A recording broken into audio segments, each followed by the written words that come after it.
Bonjour à tous, vous êtes bien sur la chaîne YouTube de Motomag. La seule chaîne 100% sans langue de bois du PAF motovisuel. Alors le mec, il est là depuis 5 minutes et il sait déjà faire un truc que Marcel Pellerin n'a pas réussi à faire en 2 ans. Marcel, fais gaffe à ton cul, la nouvelle génération arrive. La nouvelle génération, c'est Malo. Malo, merci d'être sur le canapé Motomag. Et Malo, merci à toi. Tu es là parce que nous allons relancer les essais de Moto A2 vus par le prisme d'un motard débutant. Et qu'on a fait un casting et que c'est toi qui es sorti vainqueur de milliers de candidatures. Malo, jeune prometteur, en fait ton parcours de motard, c'est tu as commencé avec une 535 Continental GT Royal Enfield que tu n'as pas du tout aimé. Un tromblon. Je le reconnais, j'avais pas du tout les vibrations, la position, le quoi. Tout ça, c'était super agréable. La position, le moteur est de loin celui que je préfère encore aujourd'hui. D'accord. Mais vraiment, je reconnais, j'avais pas les capacités, en tout cas à l'époque et probablement encore aujourd'hui. C'est une moto qui demandait beaucoup d'engagement. Mais ça tient pas la route, une saucisse. En plus, c'est pour ça que ça demandait de l'engagement. Peut-être un peu trop. Bon après, pas découragé par Royal Enfield, tu passes, bim, et là je loue ta sagesse. De réputation, une moto de pimpin avec des sliders en carton qui ne frottent jamais et un pot acheté sur Wish. Mais non, tu as décidé d'être sage et responsable. Tu as pris une 350 Météor, moto qu'on adore ici à la rédaction, et tu en es super content. Absolument. C'est vraiment, pour le coup, c'était vraiment le jour et la nuit au sein d'une même marque. On passe d'un moteur archaïque entre guillemets, puisque c'est pour ça qu'on l'aime, à quelque chose de super technologique. Super techno la Météor. Alors là, il va falloir se détendre. Comparé à une 535. C'est un mono 4 ans avec un cadre en tube de chemin de fer, 2 roues, un peu de plastique. C'est vrai. En tout cas, quand ça, on la compare, voilà. Okay. En tout cas, j'en suis super content. Juste ce qu'il faut de vibration, de good vibes et une facilité presque aussi facile que la moto dont on va parler aujourd'hui. Malo, t'as roulé sur combien de motos dans ta vie, à part celle du permis et celle empruntée aux copains? 7 motos. Si je ne m'abuse. 7 motos, et on s'est dit, bah tiens, ce regard frais, cette pureté d'esprit et cet amour de la moto, hein, toi, t'aimes vraiment ça. D'où ça vient d'ailleurs ton amour de la moto? C'est assez récent. Quand ma maman est tombée malade il y a quelques années, d'avoir quelque chose qui me permet de penser à autre chose. Je suis passé sur une 50 électrique chinoise. On fait tous des erreurs. Qui m'a apporté exactement ce que je recherchais. Enfin, c'est vraiment cette philosophie de « Ok, je déconnecte complètement, je passe à autre chose. » Et pendant l'espace de 30 minutes, 1 heure, 6 heures, comme j'ai pu rouler cet été. C'est une liberté, voilà. C'est ça. Et vraiment, je suis concentré uniquement sur ce que je fais. J'ai tendance à trop penser et ça me permet vraiment de déconnecter. Eh ben, c'est cool. Donc on s'est dit, cette fraîcheur d'esprit et cet amour de la moto, on va en profiter. Tu vas nous aider à avoir ce regard juvénile et enthousiaste sur des motos permis à 2. Et la première moto qu'on t'a filée, c'est une Kawasaki Z400. Est-ce qu'elle t'a plu? C'était quoi les premières t'arrives, en plus, c'était pendant l'été, donc tu arrives chez Kawa France.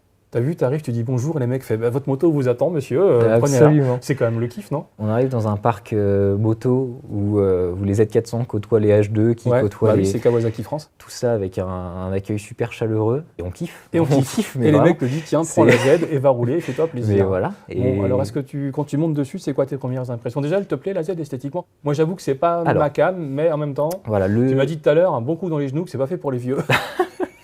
Que c'était une moto faite pour les jeunes. C'est ça. Vrai. Chaque chose en son temps. En fait, le style Sugumi, il est assez particulier. On pourrait même dire qu'il est un peu daté, entre guillemets, puisque c'était propre aux années 2010. Même pas, non, le premier look des Z, d'ailleurs, c'est marrant parce qu'elles ont été dessinées par le type qui a fait la Mazda MX-5, qui est quand même très bio-design, etc. Je crois qu'il s'appelait Tanaka. Et en fait, les premières Z, c'est les Z1000 ou 750, les 1000, je crois, de 2003. Ah oui. Tu vois, donc le look, il a 20 ans, parce qu'ils n'ont pas trop, ils n'ont pas tellement évolué par rapport à ça. C'est ça. Non, au niveau look, ça correspond à la moto. Finalement, il y a peut-être 2-3 petites choses qui trahissent un petit peu la cylindrée, etc. Une fourche. Oui, fourche pas inversée, des roues avec des petites dimensions. C'est ça. Même si le pneu de 150, je le trouve assez valorisant. Mais encore une fois, c'est un style qu'on retrouve sur la Z400, mais aussi sur la Z650 et les plus grosses cylindrées. Donc dans ce sens-là, elle est assez valorisante. La prise en main, qu'est-ce qui t'a surpris dessus? Tellement facile. Mais tellement facile en fait. Parce que l'air de rien, elle est plus lourde qu'elle. Enfin, quand tu la vois, elle est fine, elle est menue, tu te dis bon, c'est une moto légère. En fait, elle fait quand même quoi? 174 kilos. Mais est-ce qu'on les sent? Est-ce que la position est facile, naturelle? Comment tu te sens dessus? Ressenti 150, je pense. En termes de super accessible. Je fais 1m73.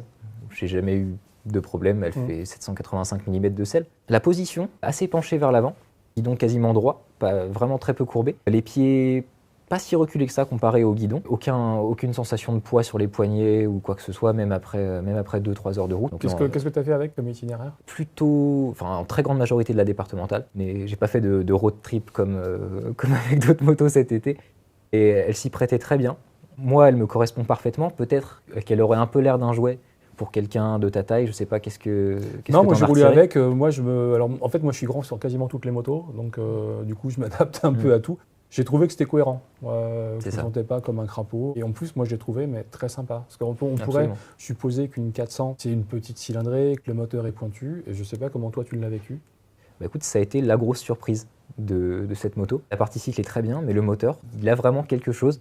Puisqu'on prend 12 000 tours minute. Ouais, dans un hurlement strident. Dans un hurlement strident. Le bruit fait partie de ses plus grandes qualités pour moi. Sans aucune vibration parasite. Ça fait l'âme de cette moto. Le moteur a du caractère pour toi. Vraiment, vraiment. J'étais beaucoup marqué par la philosophie Honda, etc., la facilité et tout ça. Ce moteur est facile, mais il surprend aussi. Et c'est ça qui fait sa force. Il surprend par quoi? Par les motos en régime assez vifs, par le caractère, la sonorité par la montée en régime très rapide.